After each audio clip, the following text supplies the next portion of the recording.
Muchísimas gracias. Yo estoy muy agradecido de haber sido invitado aquí por la IID y por Ideas y también por Beatriz. Estoy también muy agradecido, muy honrado de estar en el Museo de la Diáspora Cubana porque yo fui ministro de la Diáspora Haitiana y me da ideas de cómo hacerlo en Montreal, en Miami, en Nueva York.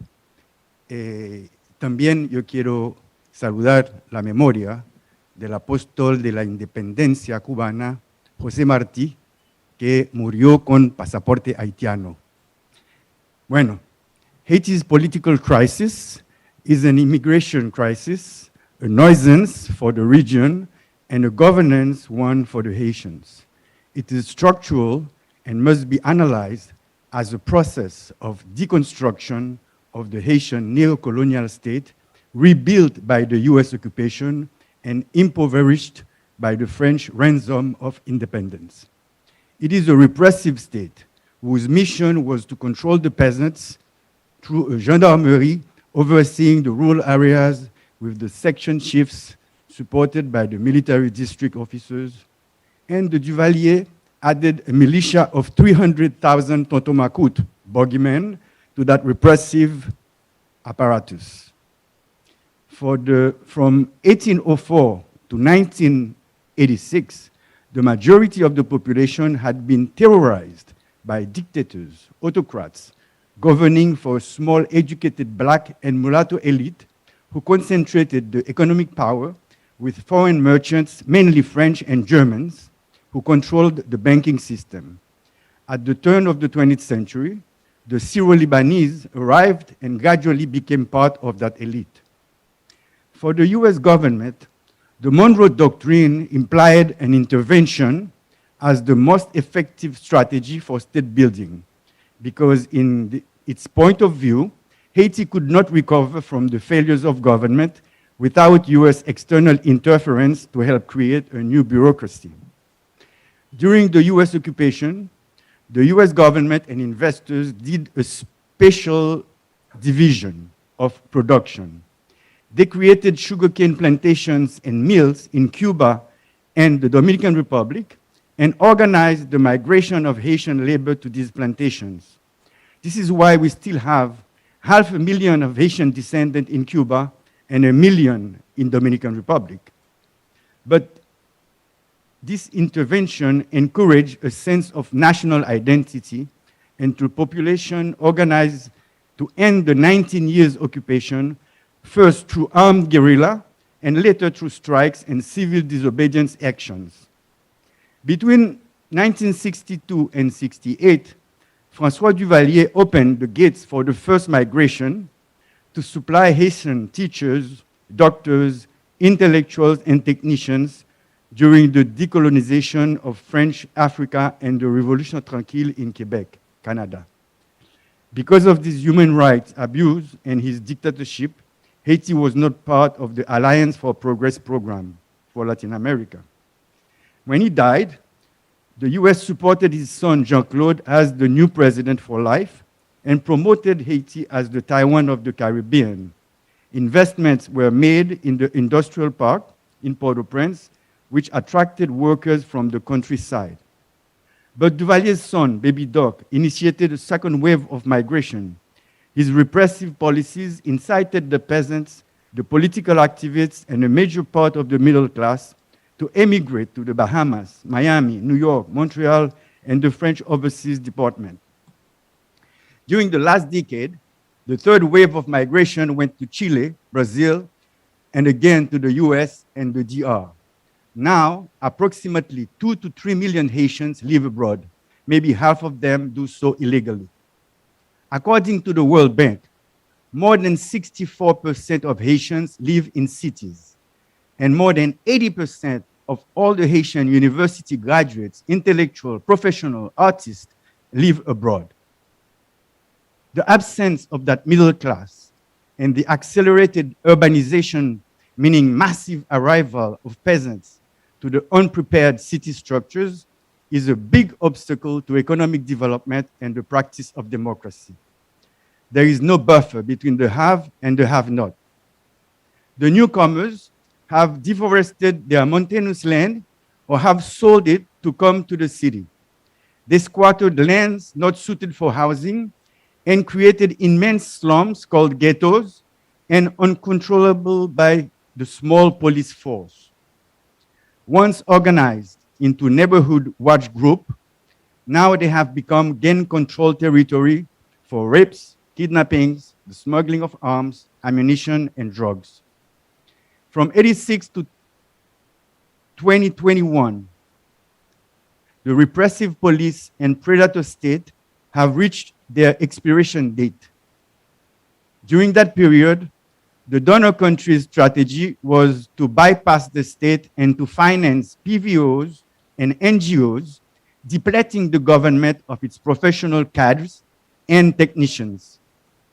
The weakening of the state public administration, the brain drain, and some measures of structural adjustments ruined the agricultural sector even further and accelerated the urbanization process and the dependency on the US and the DR for migrations. In 1990, Jean-Bertrand Aristide's election gave hope to the majority of the population that change had arrived. But his government was crushed 7 months later by the military, which established a paramilitary gang called FRAP, supported by the US to repress the popular movement. 3 years later, Aristide was reestablished in power. In 2004, the US intervened again, ousting Aristide for 7 years in South Africa. Meanwhile, the UN deployed a peace-building mission with a military force of deterrence in all the regions of Haiti to stabilize the country. Under the MINUSTAH, the mission of the United Nations for Haiti's stabilization, President Préval and Martelly were able to complete their mandates. There was a massive and therefore unparalleled corruption of the Martelly-Lamotte years, during which a good 1.5 to 2 billion of the approximately 3 billion of the Petro-Caribe loans were stolen. So the slogan is Code Cob Petro-Caribe in every mouth. But still the taxpayers of this already poor country will be called upon to repay over the next 20 years. Nor has been any focused reporting on the dismantlement by Jovenel Moïse of almost all the public institutions of this country: courts, electoral council, parliament, police, as a result of which his assassination has left us with this shell of state.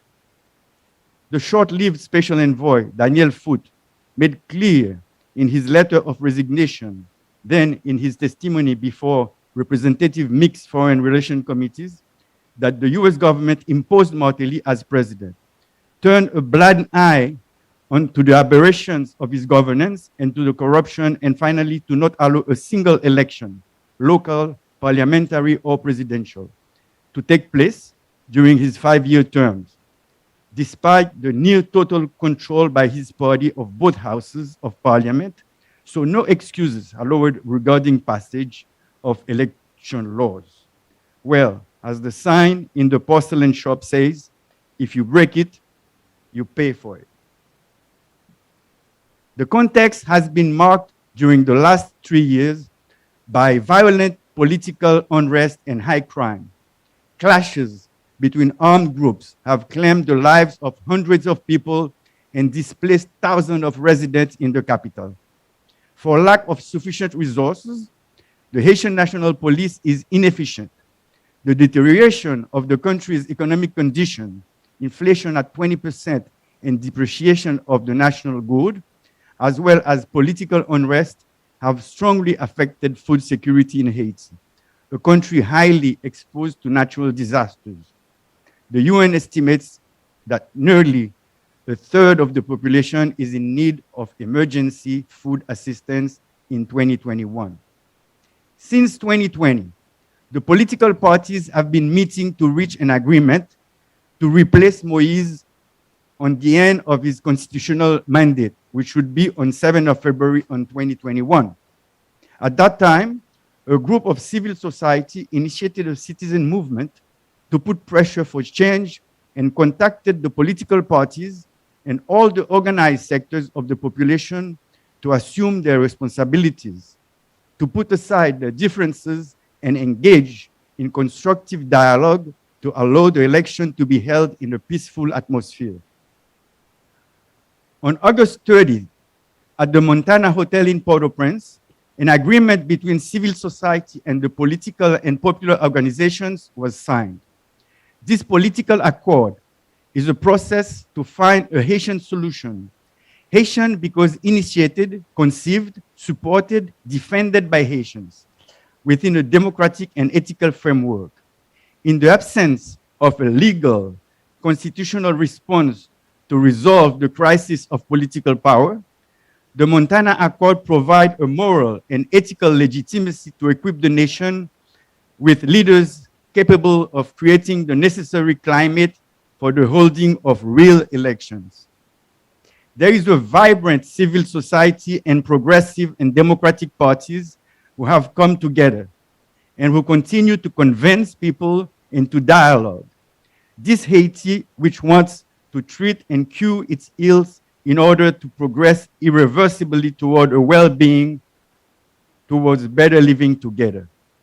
And for that, yes, we need the support of the hemispheric authorities to set up a real transitional government whose roadmap limits the powers constrained by the agreement and the Constitution of 1987, and which will lay the foundation for the transformations necessary for the regeneration of our country.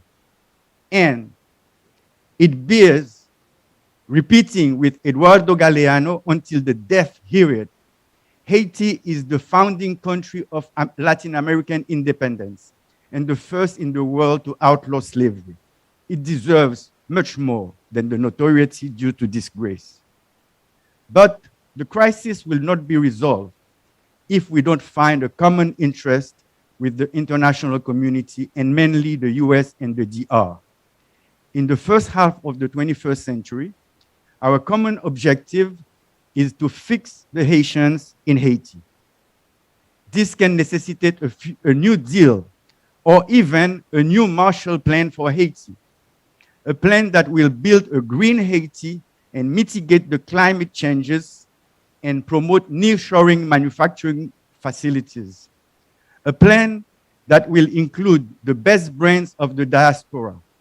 It would improve the lives of many now fleeing by establishing security and functioning government institutions, and could finally pave the way for the long-term political and social stability that has eluded the country for decades. Lastly, according to the United Nations, deaths linked to what is called extreme weather will continue to grow, as will the waves of migration that climate change is triggering. These deaths will also continue to grow. The United Nations Office on Drugs and Crime already indicated a couple of weeks ago that 80% of the world's population is hostage to organized gangs of diverse origin and destructive level. The metastasis of crime and the vulnerability of a growing population, accelerated by climatic change, undermine the Haitian government ability to control its territory and protect its inhabitants. This may provoke the collapse of the Haitian state before the middle of the century. Haiti cannot stop population exodus or control the growth of criminal activities in the country. Haitian citizens have lost confidence in the state's ability to protect them. This dissolution will affect directly the United States, the Dominican Republic, the Latin American and the Caribbean countries, and the French overseas departments. The challenges facing Haiti are immense and cannot be easily met without active coordination of international policies, leadership of American diplomacy, and close and sustained interaction with the main Haitian actors. Thank you very much.